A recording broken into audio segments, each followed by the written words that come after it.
International domestic workers டே அப்படின்ற இந்த சர்வதேச வீட்டு வேலை பணி செய்வோருடைய நாள் இந்த ஜூன் 16 ஒரு அதை முன்னிட்டு நடைபெறும் கருத்தரங்குன்னு சொல்லலாம், இல்லை விழிப்புணர்வு நிகழ்ச்சின்னு சொல்லலாம், உள்ள அந்த மாதிரி ஒரு நிகழ்வாக இந்த அமைப்பினர் ஏற்பாடு செய்துள்ளார்கள். Tamil Nadu domestic workers welfare trust இந்த நிகழ்வை ஏற்பாடு செய்துள்ளார்கள். இந்த இனிய நிகழ்விலே கலந்து கொண்டுள்ள நம்முடைய மக்களவை பாராளுமன்ற உறுப்பினர் திரு சசிகாந்த் செந்தில் அவர்களே மற்றும் இந்த நிகழ்ச்சியிலே உரையாற்றி சென்றுள்ள நம்முடைய சட்டமன்ற உறுப்பினர் திரு கருணா அவர்களே, இந்த நிகழ்ச்சியில் கலந்து கொண்டுள்ள மாண்புமை நீதி அரசர் அவர்களே, திருமதி வெங்கடலட்சுமி அவர்களே மற்றும் இந்த நிகழ்ச்சியை கலந்து கொண்டு சிஸ்டர் கிளாராம்மாள் அவர்களே, சிஸ்டர் எஸ்கலின் மிராண்டா அவர்களே மற்றும் மிஸ்ஸஸ் ரூபவதி அவர்களே மற்றும் நம்முடைய தமிழ்நாடு அரசினுடைய அந்த லேபர் கமிஷனர், கூடுதல் லேபர் கமிஷனர் டாக்டர் மன்னிக்கவும் திரு தர்மசீலன் அவர்களே மற்றும் இந்த நிகழ்ச்சியை கலந்து கொண்டுள்ள இந்த அமைப்பை சார்ந்த தமிழ்நாடு டொமஸ்டிக் ஒர்க்கர்ஸ் அந்த யூனியனை சார்ந்த இந்த சங்கத்தை சார்ந்த நிர்வாகிகளே மற்றும் நிகழ்ச்சி கலந்து கொண்டுள்ள சகோதரிகளே, பத்திரிகை மற்றும் ஊடகத்துறை நண்பர்களே, உங்கள் அனைவருக்கும் அன்பான வணக்கம் தெரிவித்துக் கொள்கிறோம். நான் இது 2வது முறையாக உங்கள் நிகழ்ச்சியில் கலந்துக்கிறேன்னு நினைக்கிறேன். ஏற்கனவே 2 ஆண்டுகளுக்கு முன்பு கலந்து கொண்டேன். அதுக்கு பின்பு தான் நம்ம சிஸ்டர் கிளாராம்மாவில் நம்ம அந்த கைம்பெண் நல வாரியத்தில் ஒரு உறுப்பினராக போட்டோம். ஏன்னா எந்த அளவுக்கு இந்த சங்கங்கள் செயல்படுகிறது, இதில் அநேக கைம்பெண்கள் இருப்பதை அறிந்து அவருடைய பிரச்சனைகளை அறிந்தவர் கிளாராம்மாள் அந்த போர்டில் போடும்போது நமக்கு ஒரு கொள்கை அளவில் தேவை என்ன, எப்படி செயல்படும் அப்படின்றது நமக்கு ஒரு தமிழ்நாடு அரசுக்கு ஒரு கவனத்துக்கு கொண்டு வர முடியும். எங்களுக்கு ஆலோசனையாளராக அவர் செயல்படுவார் என்று தான் அவருக்கு அந்த போர்டில் நம்ம முதலமைச்சர் அவருக்கு வாய்ப்பு கொடுத்துருக்குறாங்க. ஆகவே அவர் உங்களுடைய பிரச்சனைகள் அத்தனையும் அறிந்தவர். குறிப்பாக பெண்கள், அதில் தனியாக வசிக்கக்கூடிய அந்த கைம்பெண்களாக இருந்தாலும் சரி, இல்லை பிள்ளைகளை வளர்க்க கஷ்டப்படுகிற வேறு ஆதரவு இல்லாத பெண்கள், அவருடைய சிரமம் அத்தனையுமே அறிஞ்சவங்க இந்த சங்கத்துக்காரங்க. அதனால் அவர்கள் சொல்லும் அந்த ஆலோசனைகள் எல்லாமே நம்முடைய அரசு கவனத்தில் கொள்கிறது என்பதை நான் இங்கு கூறிக்கொள்ள விரும்புகிறேன். குறிப்பாக நம்முடைய முதலமைச்சர் அவர்கள் பெண்களை மையப்படுத்தி தான் அதிக திட்டங்களை செயல்படுத்தி வருவது நீங்கள் அறிஞ்சிருப்பீங்க. ஆனால் குறிப்பாக எல்லா திட்டமே, அது படிக்கிற பிள்ளைங்கள், கல்லூரி படிக்கும் பிள்ளைங்க, உங்கள் வீட்டு பிள்ளைங்களுக்கெல்லாம் புதுமை பெண் திட்டத்தில் பயனடையலாம்.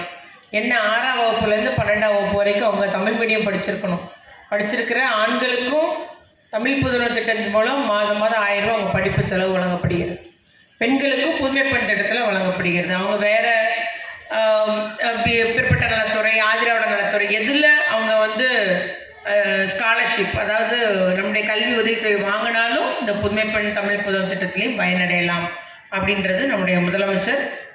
அது எந்த கல்லூரி படித்தாலும் சரி, ஐடி படித்தாலும், நர்சிங் படித்தாலும், அது தனியார் கல்லூரி, அரசு கல்லூரி, அரசு உதவி பெறும் கல்லூரி, எங்கே படித்தாலுமே நீங்கள் அந்த உதவிகளை பெற்றுக்கொள்ளலாம். என்ன செய்யணும்னா, கல்லூரியில் அட்மிஷன் போட்டதும் கல்லூரியிலேருந்து விண்ணப்பம் பண்ண சொல்லணும், அவ்வளோதான்.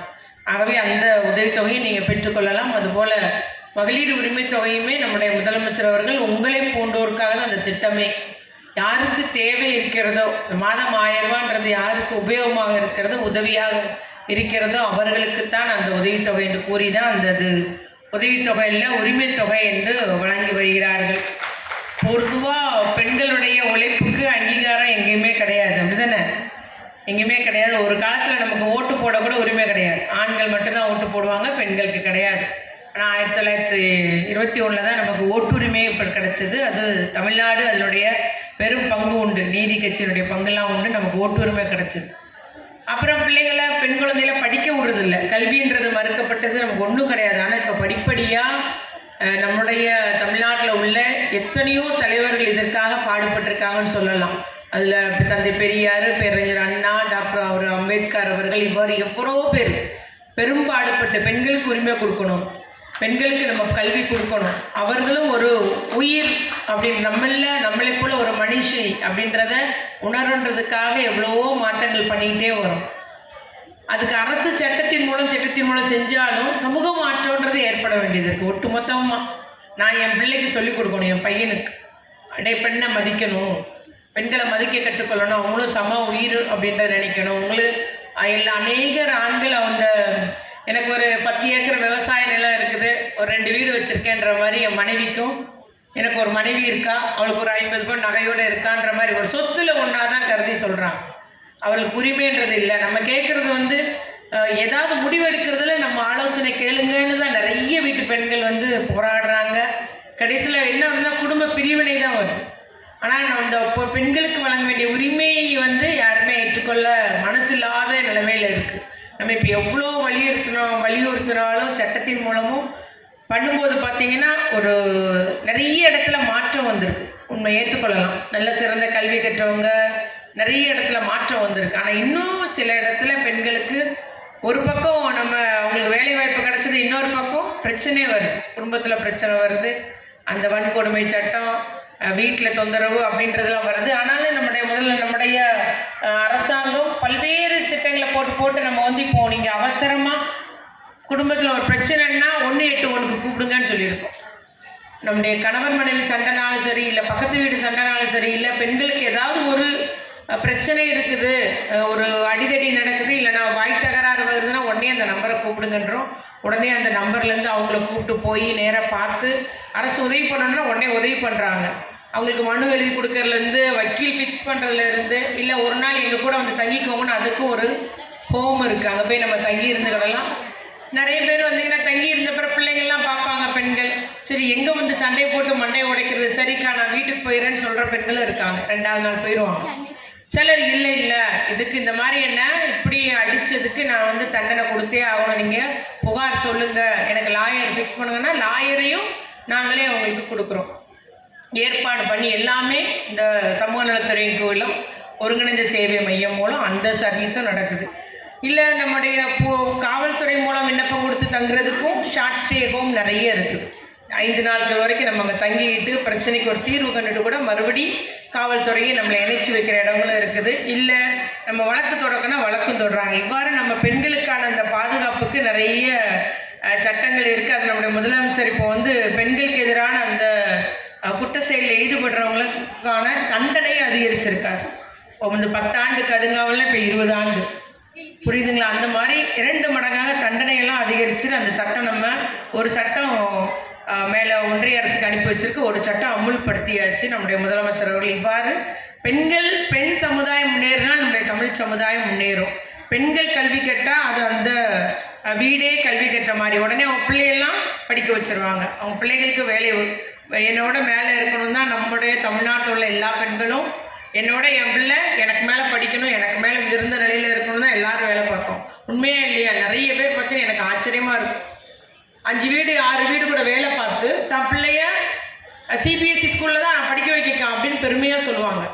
நம்ம கூட நினச்சோம், ஏமா அங்கே போய் ஃபீஸ் கட்டுறீங்களா அப்படின்னு நினைப்போம். இல்லை என் பிள்ளை எனக்கு மேலே வரணும், என்னோட உயர்ந்த நிலைக்கு வரணும், அவள் படிக்கணும், ஒரு அரசு வேலை வாங்கணும், இல்லை கம்பெனியில் இருக்கணும், இல்லை அவள் பெரிய டீச்சராக இருக்கணும் அப்படின்ற மாதிரி, ஆஃபீஸராக இருக்கணுன்ற மாதிரி உயர்ந்த நோக்கத்தோடு எல்லாரும் அவ்வளோ தியாகம் பண்ணுறீங்க, அவ்வளோ உழைக்கிறீங்க.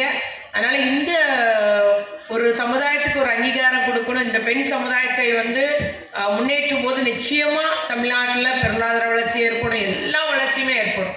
இப்போ அடுத்த கட்டமாக என்ன செய்கிறாங்கன்னா, சுய உதவி குழுக்களுக்கு உதவி பண்ணுறாங்க, கடன் கொடுக்குறாங்க, தொழில் தொடங்க. நிறைய பெண்கள் இப்போ தொழில் தொடங்குறாங்க.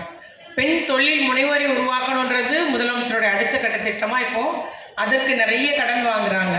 நான் அதான் பெண்கள்கிட்ட சொல்கிறது, கடன் தொழில் முனைவோர் நாங்கள் தொழில் செய்ய போகிறோன்னு வாங்குகிற கடனை தயவுசெய்து தொழில் செய்யுங்க.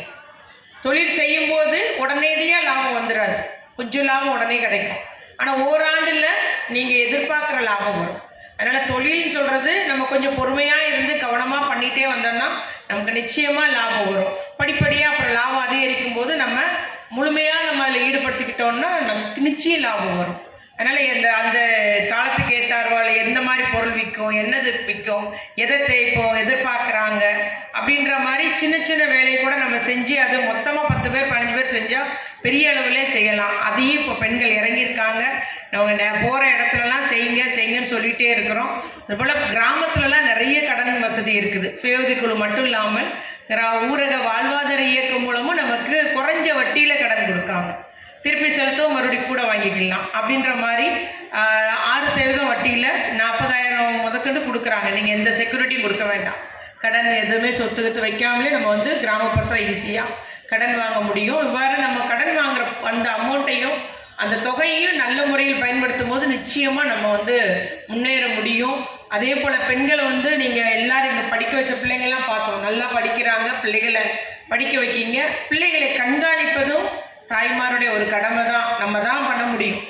நான் தான் சொல்கிறேன், நான் பண்ணணுமா அப்படின்னு நினைக்காதீங்க. நம்ம தான், பெண்களால் தான் முடியுன்றது நீங்கள் மனசில் வச்சுக்கோங்க. யாரை பார்க்குறான், நண்பர் யார், ஸ்கூல் முடிச்சு வீட்டுக்கு வந்துட்டானா, காலேஜ் முடிச்சு ஒழுங்காக வீட்டுக்கு வரானா, என்னன்ற மாதிரி அந்த கண்காணிப்பு நம்ம பிள்ளைங்க மேலே வைச்சாகணும். அது நிச்சயமாக பிள்ளைகளுடைய பாதுகாப்புக்கும் ஒரு முக்கிய பங்காற்றும். அதுபோல் அவருடைய கல்வியில் உயர்றதுக்கும் ஒரு பங்காற்றும். அதனால் பெண்களுக்கு அந்த பிள்ளைகளை கண்காணிக்கிற பணியும் நமக்கு இருக்குன்றதை நீங்கள் மறந்து விடாதீர்கள் என்றும் கூறிக்கொண்டு, அதுபோல் இந்த ஒரு வாரியம் வீட்டு வேலை செய்யும் பெண்களுக்கான இந்த வெல்ஃபேர் ட்ரஸ்ட், அதாவது அந்த வாரியம் வந்து இந்தியாவிலேயே தமிழ்நாட்டில் தான் முறையாக செயல்படுகிறது. அது நம்முடைய கலைஞர் அவர்கள் தொடங்கி வைத்த அந்த வாரியம்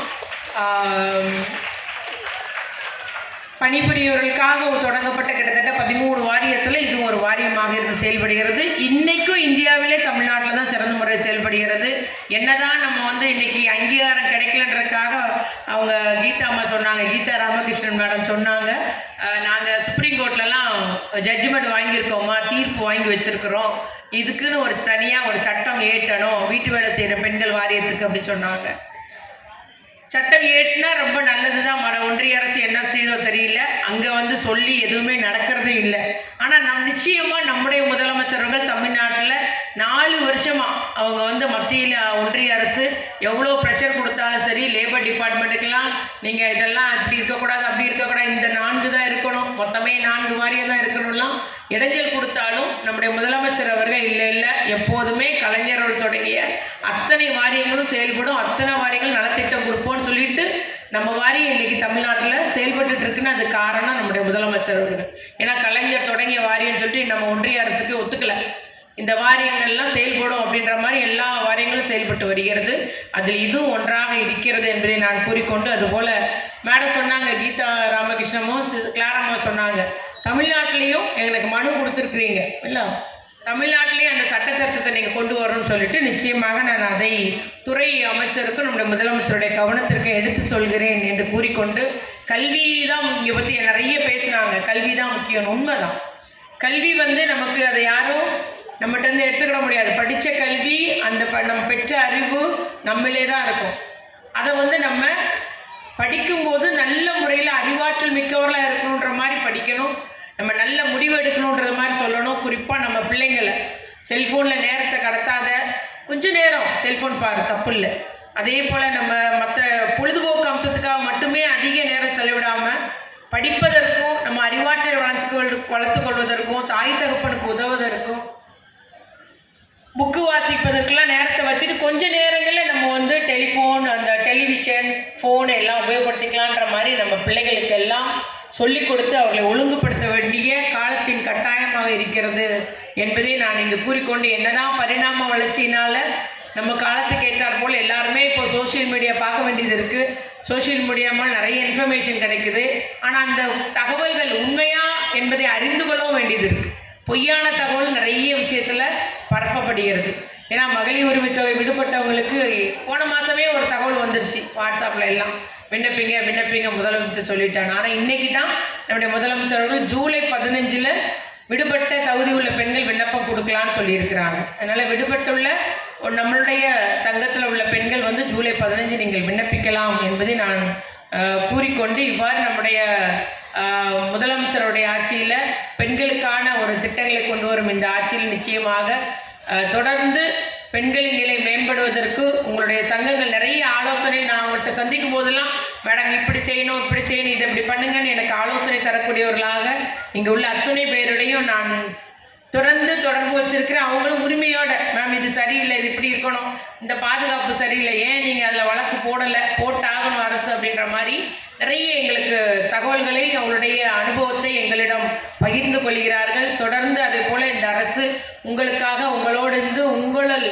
உங்களுடைய கோரிக்கை கேட்கக்கூடிய அரசாக நம்முடைய தளபதியாரின் அரசு செயல்படும் என்பதை மட்டும் கூறிக்கொண்டு உங்களுடைய கோரிக்கைகளை நான் முதலமைச்சரின் கவனத்திற்கு எடுத்து சொல்கிறேன் என்று கூறி உங்களிடமிருந்து விடைபெறுகிறேன். நன்றி, வணக்கம்.